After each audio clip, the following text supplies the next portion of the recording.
Malaking mga bit-bit. Yan po ay masarap na bola-bola.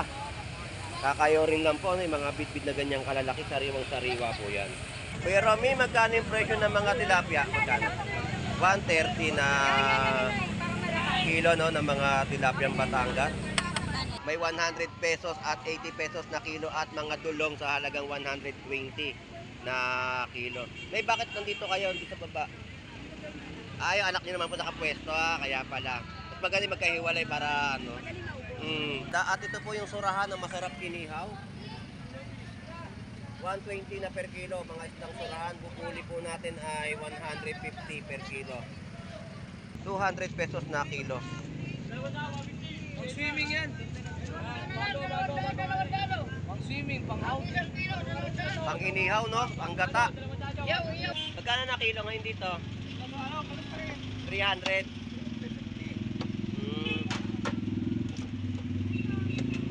So mga isdang labahita, sa kanyang mga latagan dito sa Malabon Fish Market. Labahita natin. Magkano kilo sa labahita mo? 200 pesos sa mga per kilo ng labahita. At magkano yung hipon mo, Lodi? 300 boss, 300 pesos sa per kilo.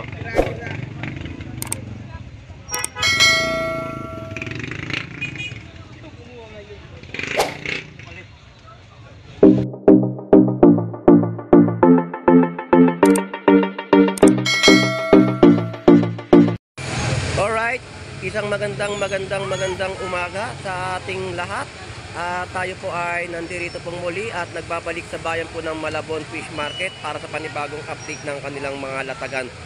So napakaraming tao, dagsang-dagsa ang mga mamimili po dito sa bayan po ng Malabon Fish Market dahil sa mga presyoan na kanilang mga pinipili o nabibili o nakikita, So nakikita at natatanaw nyo po yung aking pagbibideo, So hanggang doon po ang kapal ng tao na mga dumayon na ating pong mga kababayan. So samahan nyo pong muli si Boss Lando Explorer.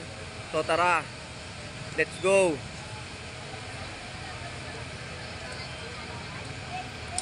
Update natin yung mga presyo. So ang ganda ng mga dito, bit-bit, Malaking mga bit-bit. Yan po ay masarap na bola-bola. Kakayo rin lang po, yung mga bit-bit na ganyang kalalaki, sariwang sariwa po yan. So sa mga mahilig mag-meatballs, ayan, pwede po, yung mga ganitong klase na bit-bit na malalaki. So update pa tayo sa mga latagan po dito sa bayan ng Malabon Fish Market. At mag-alam-alam tayo ng kanilang mga presyuhan na ating pong makikita.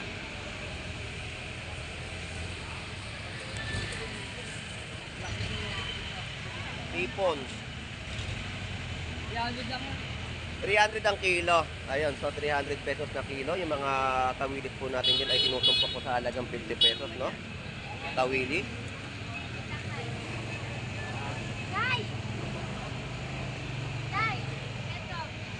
Dito tayo sa side sa kabila. Update natin yung mga presyo ng mga tilapiang Batangas ni Kuya Romy. Tawid tayo.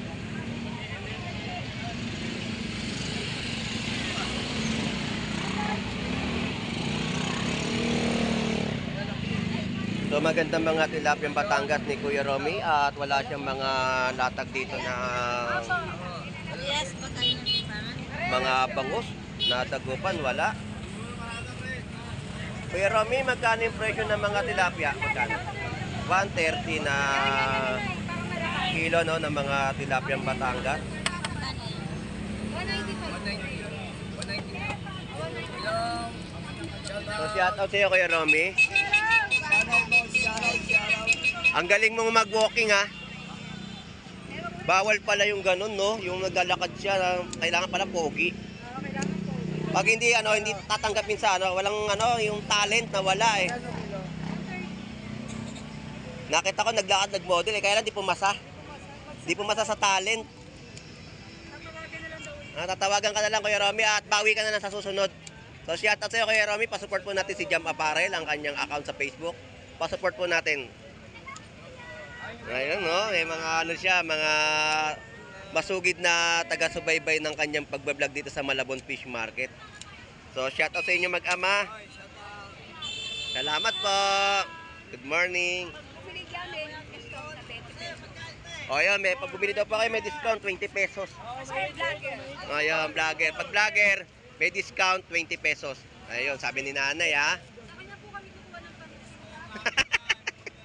Aray ko! Bajanga. Ang ganda ng bajanga po natin dito. Oh. May 100 pesos at 80 pesos na kilo at mga dulong sa halagang 120 na kilo. May bakit nandito kayo dito sa baba? Ay, yung anak niyo naman po nakapwesto kaya pala. Mas magaling magkahiwalay para ano. So, yan po no. Yan po yung presyo ng mga dulong, bajanga, 80 pesos at 100 pesos na mga per kilo. Nay, salamat po Nay. Thank you po. Salamat. So dito tayo at maraming tao ang mga dumayo sa bayan ng Malabon Fish Market. Talagang dumog.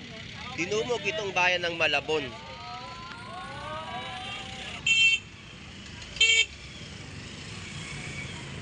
So tumatawid tayo rito. So nandito tayo sa pwesto ni Ate Pam sa mga latag ng kanyang mga bangus pandaing, no? So yung mga presyo ng kanyang bangus pandaing sa halagang 140 na per kilo. So busy si Ate Pam. Shout out na lang sa iyo Ate Pam. Good morning. So 140 po per kilo na mga bangus pandaing. Sariwang yellowfin tuna. Yung mga sapsap po natin dito ay 200 pesos na kilo. So may bakoko, mayroong bisugo, espada, at ito po yung surahan na masarap inihaw. 120 na per kilo, mga isdang surahan. Bukuli po natin ay 150 per kilo.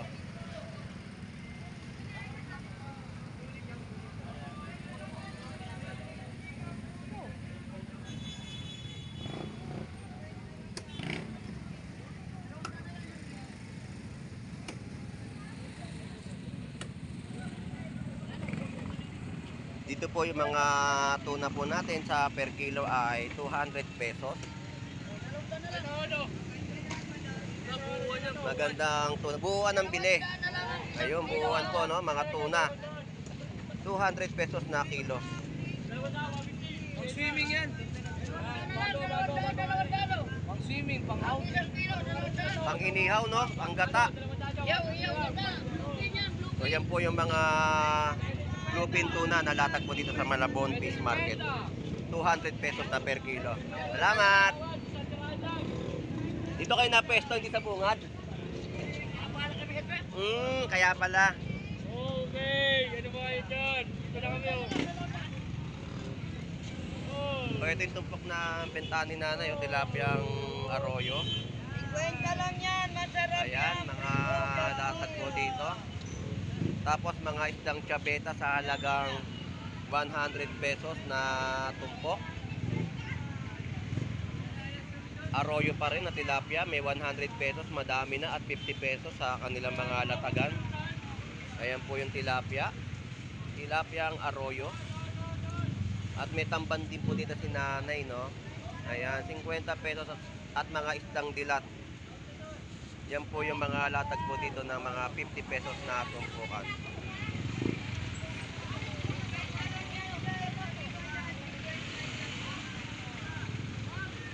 Ang mga tawilis po dito ay 50 pesos po na latag. 50 pesos ang kanilang mga presyuhan.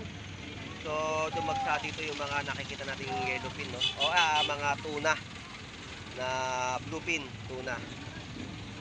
So, ito mga pang-okoy na hipon.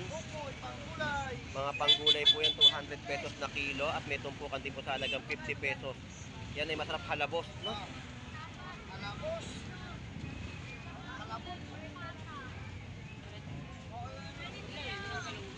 Ayun. Tawid muna tayo dito sa kabila. Tingnan natin yung kanilang mga latag. So, tilapiyang Batangas ang latag ni Kuya.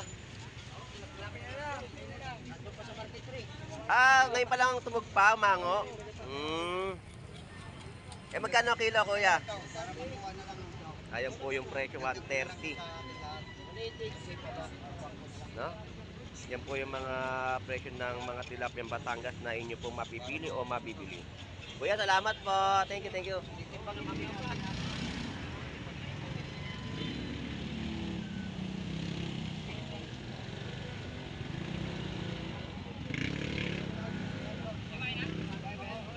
shout out sa ating mga kababayan no, na dumarayo sa bayan ng Malabon Fish Market.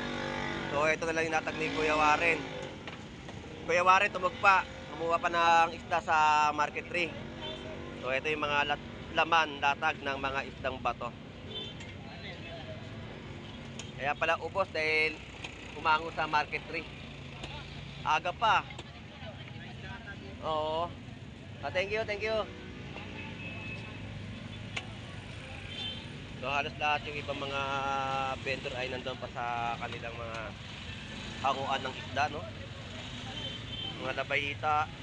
Ngayon, labahita natin. Mga lapu-lapu.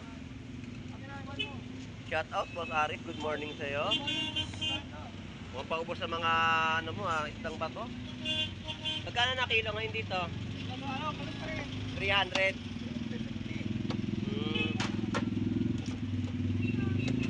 So mga isdang labahita no sa kanyang mga latagan dito sa Malabon Fish Market. Labahita natin. Magkano kilo sa labahita mo? 200 pesos sa mga per kilo ng labahita. Salamat po sa Aris ha. Thank you. Good morning.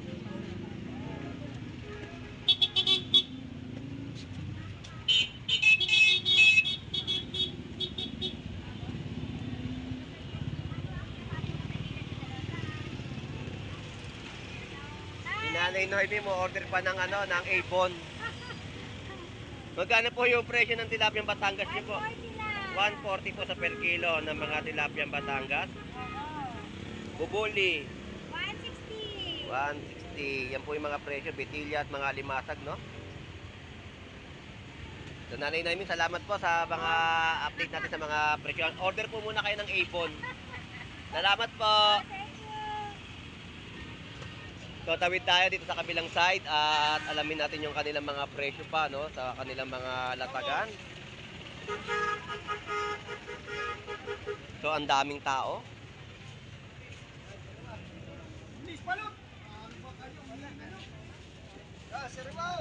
So dito yung per kilo ng mga tuna. Ayan, malalaking mga tuna no. Dagsaan tuna ngayon? Kilo boss, Kilo. Ayan po. 2.20. 2.20 no, bluefin tuna. May yellow pin, blue pin. Wala ka ngayon tumpukan ha. Ano yung mali? Wala mga isda ngayon na ano no.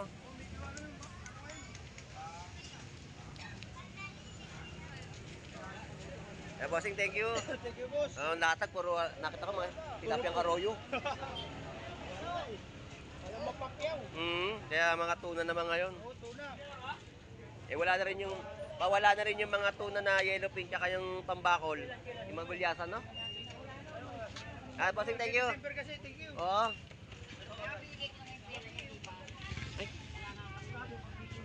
Hey! May tayo. Kain mo ako doon ha. Ha?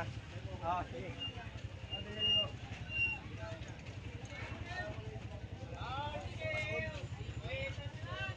Grabe yung pagtaas ngayon ng mga isda, no? Yung pagtaas ng isdang gulyasan.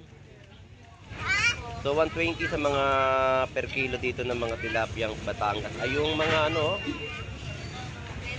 gulyasan natin 200 pesos ng kilo. Sobrang taas ng kanilang presyohan ngayon, no? So pawala na kasi ang mga gulyasan at yung mga yellowfin tuna na mabibili sa Malabon Fish Market.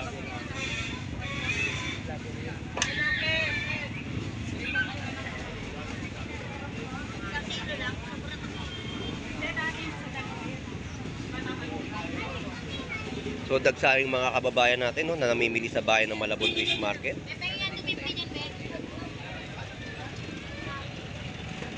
So busy ang ating mga vendor dahil sa marami sa ating mga kababayan ang dumagsa at dumayo rito. So doon yung mga latag ng mga isdang matambakan no, sa kanilang mga presyuhan. At dito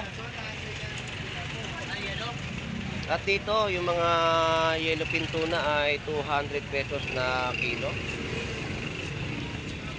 Nakauwi ka ng yellow.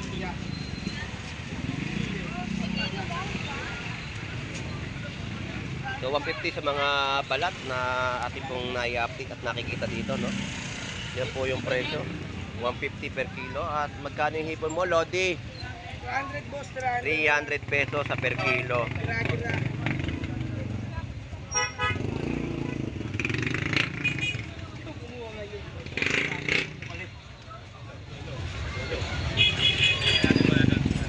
Alright, tawid na tayo dito sa kabila at yung mga isda rito ay pinagkakaguluhan ng ating mga kababayan, no? Sa bayan po ng Malabon Fish Market. Ilang piraso kayo? 1 kilo na? 2 kilo na? Ito yung mga isdang matang baka. Ano sa ano, baka? Ha?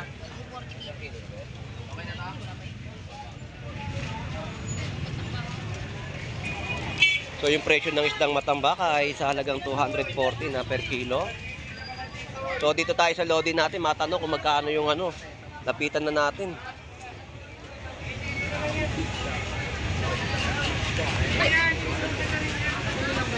So shout out sa ating mga mamimili sa bayan ng Malabon Fish Market, no?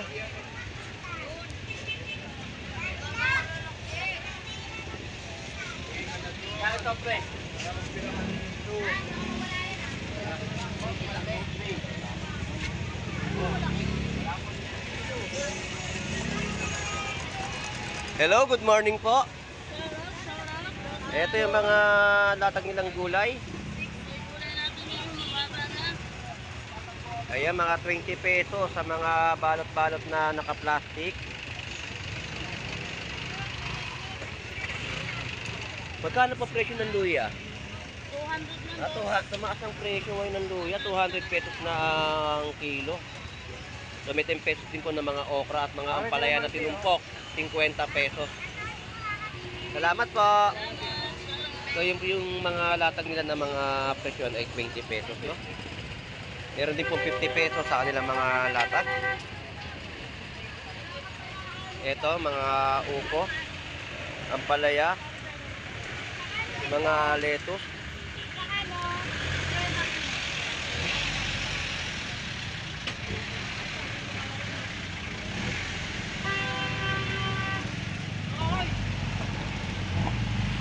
Hey, good morning. Magkano ngayon lettuce nyo? 280 na per kilo na mga lettuce, pang sangyup. Eh yung ampalaya po, Palaya, 60 lang kilo. 60 pesos na kilo, napakamura na ngayon ang ampalaya natin. No? Tapos may mga 20 pesos, 10 pesos na mga balot na kalamansi. Lumidya sa anak ko din. Magkano po yung puso nyo, Nay? Puso, 70 kilo. 70 pesos na kilo ng mga puso. Nay, salamat po ha. Thank you. Dito sa mga latag ni Gandara.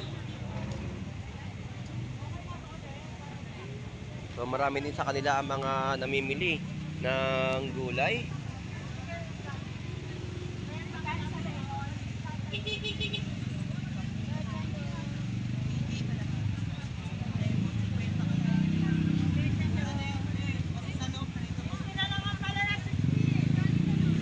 So hindi natin sila ma-entertain kasi ang dami nilang mga mamimili ng gulay, no?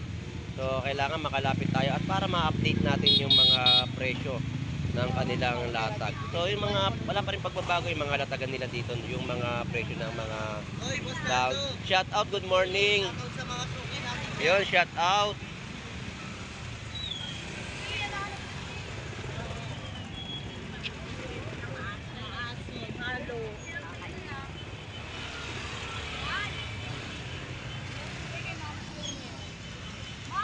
So yung mga dahon-dahon po dito, kagaya ng talbo, salugbati, saluyot, yan po ay nagkakahalaga lang po ng 10 pesos sa kanilang mga latagan.